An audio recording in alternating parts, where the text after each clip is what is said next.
Salut à tous, je m'appelle Lisa, je suis russe et j'apprends le français. Et dans cette vidéo, je voudrais faire la visite guidée spécialement pour vous dans la Bibliothèque nationale de la littérature étrangère à Moscou. Ça se trouve vraiment au cœur de Moscou et j'adore cette bibliothèque. Dans cette bibliothèque, il y a plusieurs centres culturels de la langue française, de la langue anglaise et tout ça. Et ici, vous pouvez trouver énormément de livres dans les langues étrangères. Et cela fait pas longtemps, il y a quelques mois, j'ai eu de la chance de devenir stagiaire de cette bibliothèque. Pour être plus précise, de devenir stagiaire de la Francothèque. C'est le centre culturel de la littérature française et de la littérature francophone. Voilà, donc aujourd'hui, je voudrais juste faire la visite guidée dans cette bibliothèque parce que dès le premier jour, je suis tombée amoureuse de cette bibliothèque et de ce centre culturel, la Francothèque. Et en fait, je vais pas filmer cette vidéo toute seule parce que je vais filmer cette vidéo avec Anya. Elle aussi, elle est stagiaire de la Francothèque. Bonjour, je suis très heureuse de faire cette vidéo avec Lisa et j'apprends le français et je suis ravie de pratiquer mon français dans ce moment. Oui, très bien. En fait, si vous regardez mes vidéos, vous pouvez peut-être penser que tout le monde en Russie parle français parce que tous les gens dans mes vidéos parlent français, mais c'est pas du tout ça. C'est juste mon entourage parce que dans mon entourage, tout le monde parle français très très bien. Donc voilà. Et on peut commencer.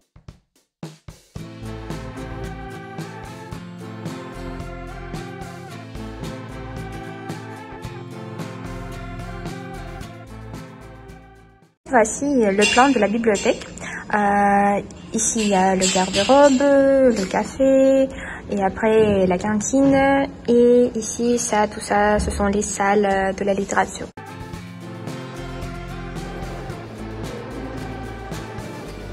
Maintenant, on est au deuxième étage. En français, c'est plutôt le premier étage. Et ici, c'est l'exposition qui est consacrée à la fondatrice de la Bibliothèque nationale de la littérature étrangère, Margarita Memo. Je ne sais pas comment prononcer ça correctement. En français, je vais juste dire en russe. Et en fait, la bibliothèque, elle a presque 100 ans. Oui, 100 ans. Oui.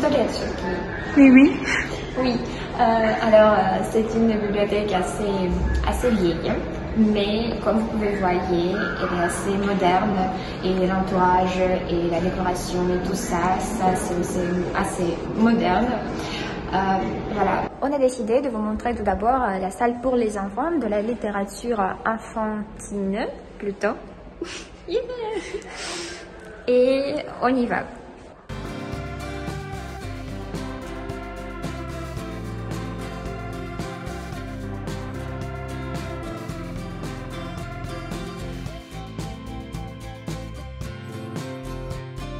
Ici, vous pouvez trouver les livres dans plusieurs langues, je crois que environ 40 langues, le français, l'anglais, l'espagnol, le portugais, le japonais peut-être. J'ai pas vu ces livres, mais peut-être, pourquoi pas.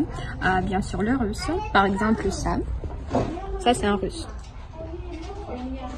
Ça traduit à la mer.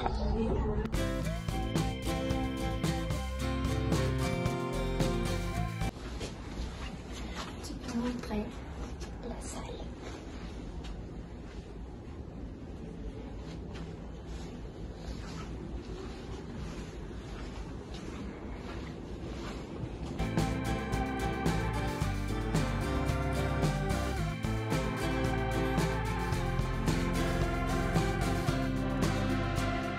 Ma salle préférée parce qu'ici la vue est magnifique. Je vais vous montrer. La vue, elle est magnifique. Voici, attends, ça c'est le Kremlin. Voici Moscou City. Et quoi d'autre? Et ça, on appelle ça Высотка на Котельнической. Котельническая, c'est le quai. Et c'est le gratte-ciel sur le quai Котельническая, si on peut traduire comme ça. Et ici, c'est la rivière Yaouza. Maintenant, on va vous montrer une grande salle où plusieurs concerts se déroulent.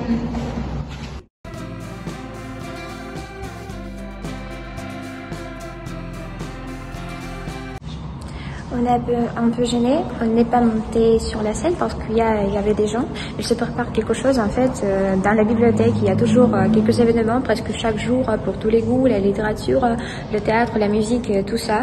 Il n'y a pas longtemps, j'ai visité même comme une conférence qui a été consacrée au café.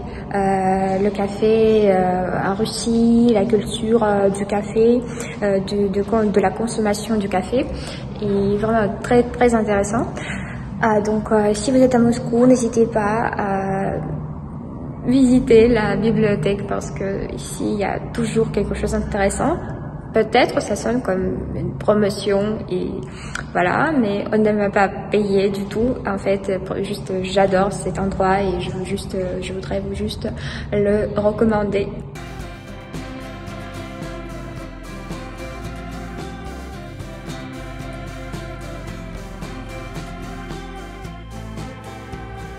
Tout d'abord, on a décidé d'aller à la Francothèque, mais maintenant on est monté au presque dernier étage et on vous a montré l'exposition. Et maintenant, on va à la Francothèque. La Francothèque est juste là. Mais pas là, il faut aller tout droit et après tourner à droite.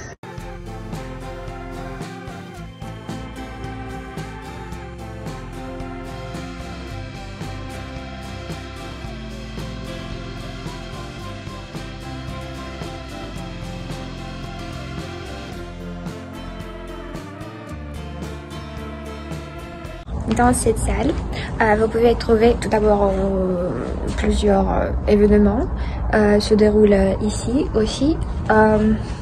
Ici, on a les BD en français, en russe aussi. Par exemple, Tonton, oui. Tu peux montrer celle-ci? Oui. Ce livre, celui-ci, Astérix aux Jeux Olympiques. Et aussi, on a comme le système, par exemple, si vous voyez la couleur verte, ça signifie que vous pouvez prendre ce livre avec vous à la maison. Mais si c'est rouge, vous pouvez pas, vous pouvez juste lire le livre à la bibliothèque. Et oui. Et par exemple, ça, c'est l'exposition sur les écrivaines italiennes et les traductrices aussi. Parce que en fait la Francothèque, elle organise pas seulement les événements qui sont liés à la France ou à la culture francophone, mais aussi par exemple il y a pas longtemps on a organisé un festival qui a été lié à la culture italienne parce que ici à la bibliothèque malheureusement il n'y a pas de centre culturel italien. Voilà pourquoi la Francothèque a organisé un festival qui a duré je crois presque 2 semaines. 2 semaines, ça a passé. Il y avait pas mal d'événements, pas mal de conférences, le théâtre aussi, la musique. C'était magnifique. Alors, tu veux parler de ce coin? Qu'est-ce que c'est? Le coin de la littérature pour enfants et pour jeunesse. Donc, il y a beaucoup de livres. Il y a beaucoup de livres pour tous les âges.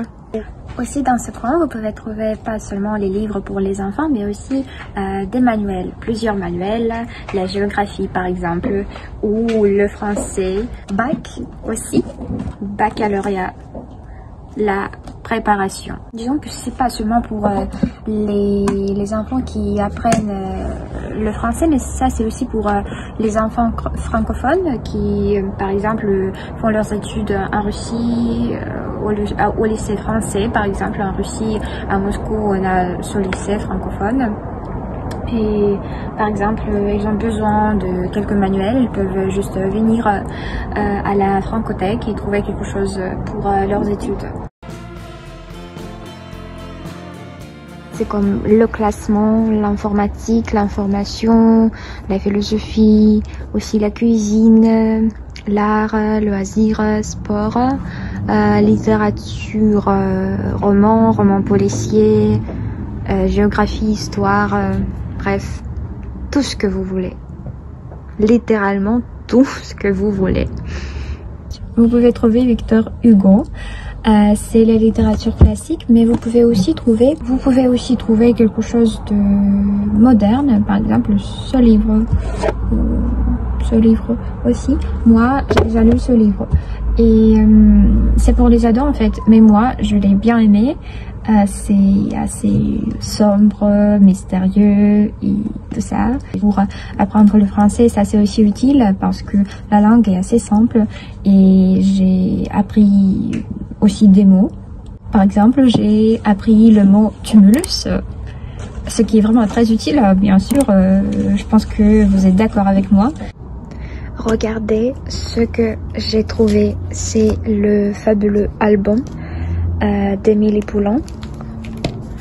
Et il y a beaucoup de photos.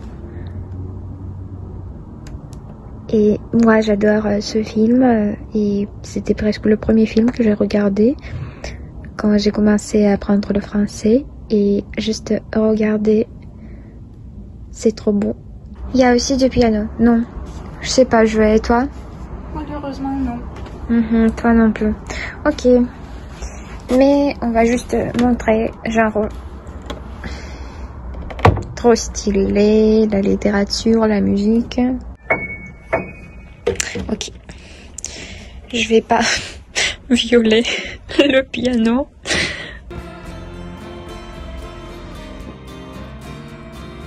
Moi, je vais vous montrer la chambre secrète. Si vous êtes juste un lecteur de la Francothèque, si vous êtes juste un visiteur, peut-être vous ne pouvez pas juste avoir l'accès à... Nous non plus, on ne peut pas avoir l'accès à la chambre secrète. Enfin, j'ai l'accès à la chambre secrète.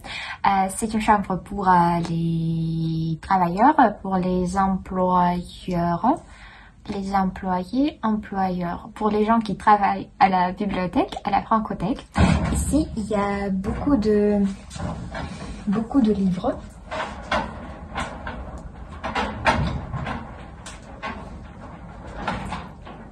La magie. Je vous ai déjà dit que c'est la chambre secrète. Beaucoup de livres. Ça, c'est pas le français. Je suis sûre que c'est pas le français. Ici, il y a des livres qui sont très vieux. Juste regardez. Il est très vieux. Ça, c'est le livre de Balzac. Études philosophiques. Et le livre est daté de 1855. Vous imaginez, il est trop vieil. Trop vieux, plutôt. Pardon, quand je parle français très vite, quand c'est le français courant, je fais énormément de fautes. Mais après, je re-regarde mes vidéos, je trouve des fautes. Et ça me rend assez triste. Mais voilà, faut pratiquer, bien sûr. Merci beaucoup pour avoir regardé les vidéos. J'espère que c'était intéressant pour vous et que vous avez décidé de visiter la bibliothèque et surtout la Francothèque. Tu veux dire quelque chose? Merci beaucoup. C'est très gentil. Je sais pas. C'est assez intéressant de faire cette vidéo et de parler français avec Lisa. Donc j'espère que c'est pas le dernier vidéo. Oui, merci beaucoup pour avoir participé à cette vidéo, au tournage. C'était vraiment très comment dire, ça me fait un grand plaisir de tourner la vidéo avec toi. Merci beaucoup. Parce qu'en fait, sinon, je pense que je serais très gênée d'aller dans la bibliothèque, dans chaque salle et de tourner tout ça toute seule. Voilà, je me sens mal à l'aise en fait quand je fais ça toute seule. Voilà. Oui, Merci beaucoup. J'espère que, encore une fois, c'était intéressant. Et à plus. En fait, je vais bientôt aller en Turquie et je vais filmer quelques vidéos pour vous aussi parce que c'est un voyage assez spécial pour moi parce que c'est la première fois que je vais à l'étranger toute seule, genre sans mes parents, sans adultes. Parce que maintenant moi je suis adulte. Oui. Merci beaucoup et à plus. Всем пока.